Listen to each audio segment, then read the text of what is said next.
What would you do if a student collapsed right in front of you and their own mother told the school not to call an ambulance? Because that's exactly what happened on a quiet Tuesday morning at Westbrook High. At 10:42 a.m., history class had been moving along like any other day. Students half listening, a few whispering, the soft scratching of pencils on paper. Nothing unusual until Lena Carter collapsed. But before we continue, please subscribe and turn on the notification bell for updates. Lena was 16 years old, a junior, quiet, responsible, the kind of student teachers trusted. She wasn't dramatic. She wasn't someone who caused scenes, which is why the sound of her chair slamming against the classroom floor made everyone jump. One moment she was sitting at her desk. The next moment she was on the ground. At first, when nobody reacted, people thought maybe she had dropped something.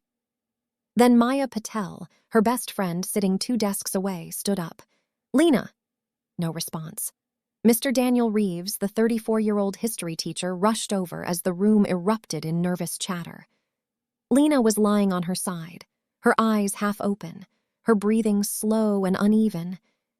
Mr. Reeves immediately reached for his phone, but before he could dial emergency services, the front office insisted on calling Lena's mother first, Rachel Carter, 41 years old, and when the office explained what had happened, her response stunned everyone who heard it. "She's fine.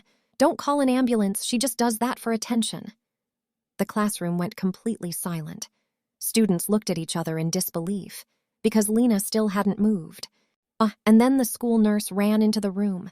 She looked at Lena for 2 seconds and froze. "You called her mother?" she asked slowly. "But you didn't call an ambulance?" At first, everyone thought Lena Carter had just fainted. It happens sometimes in schools. Someone stands up too fast. They skip breakfast. They get dizzy. Teachers usually help them to the nurse's office, give them water, and the day moves on. But something about Lena didn't feel normal. She wasn't trying to sit up. She wasn't groaning. She wasn't even reacting to the noise around her. She just lay there on the classroom floor. Still. Too still. Maya Patel dropped to her knees beside her. Maya was 17, usually confident and sarcastic, the kind of friend who joked about everything. But now her voice sounded small. "Lena?" "Hey, Lena?" She gently shook Lena's shoulder. Nothing. Mr. Reeves crouched down beside them, trying to stay calm even though the entire class was now standing and staring. "Everyone give her space," he said, raising his voice slightly. A few students backed away. Others pulled out their phones, unsure what to do. Lena's skin looked pale, almost gray under the classroom lights. Her breathing was shallow, too slow. Mr. Reeves pulled out his phone and started dialing the front office. "Student collapsed in room 214, he said quickly. "She's not responding." The office told him they would contact the school nurse immediately. But then came the next step in the school's protocol. They called Lena's mother. The class couldn't hear the beginning of the conversation, just muffled voices through the office speakerphone. But then the secretary's voice grew louder. "Yes, Ms. Carter. She collapsed during class." Pause. Then the response came through the line loud enough that several students heard it. "Oh my God," Maya whispered, because Lena's mom sounded annoyed, not worried, annoyed. "She's done that before," Rachel Carter said over the phone. "She wants attention. She'll get up in a minute." The classroom slowly went quiet. Students looked at each other in confusion. Did her mom really just say that? Mr. Reeves frowned, clearly uncomfortable. "Ma'am, she's still on the floor." Another pause. Then the words that made everyone freeze. "Do not call an ambulance." Maya stared down at Lena, her stomach twisting. Because Lena still hadn't moved, not even a little.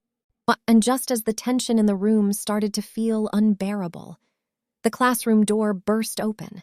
The school nurse, Angela Morris, hurried inside. She was 45 years old and had worked at Westbrook High for nearly a decade.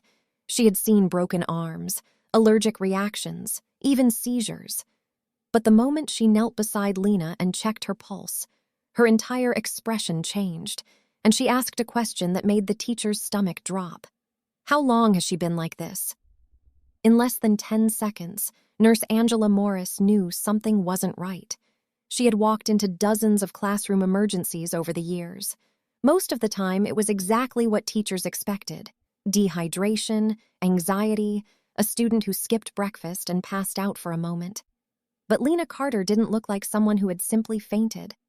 Nurse Morris knelt beside her and immediately checked Lena's wrist for a pulse.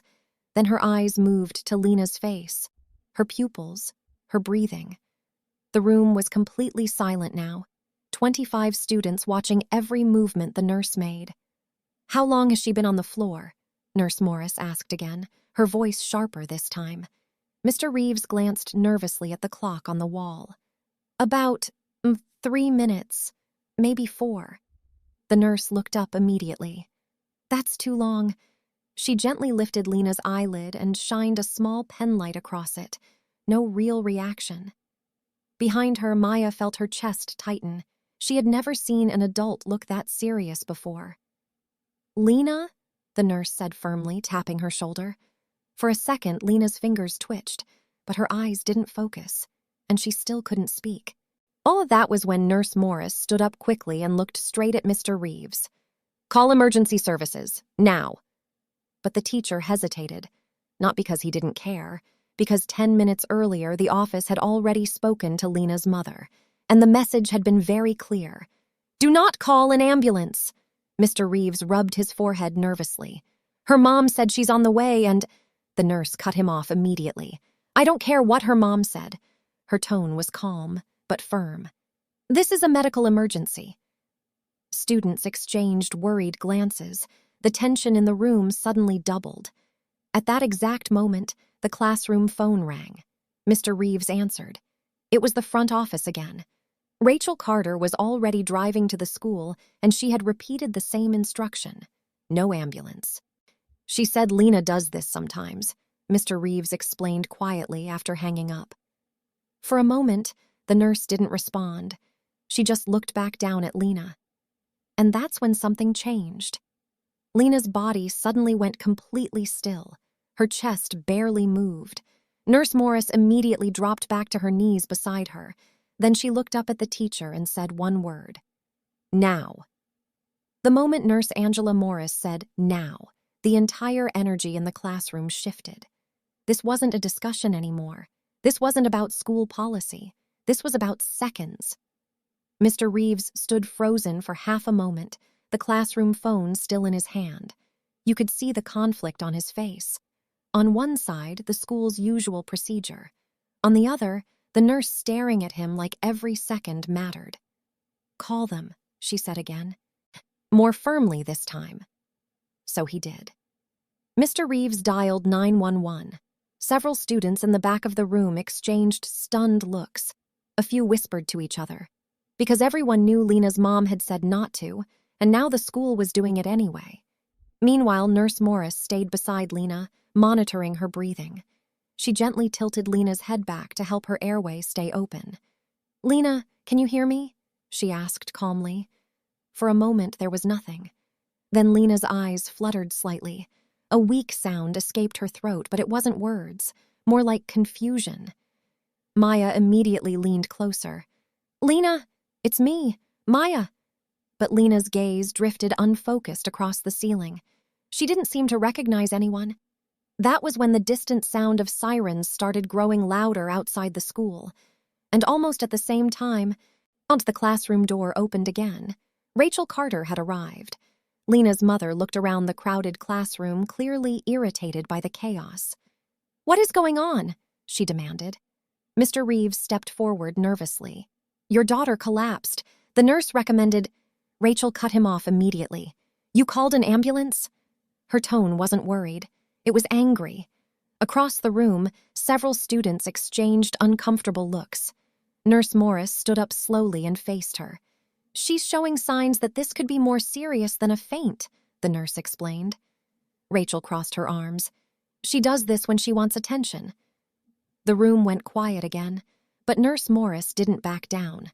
She looked directly at Lena's mother and said something that changed the entire atmosphere. "Not like this."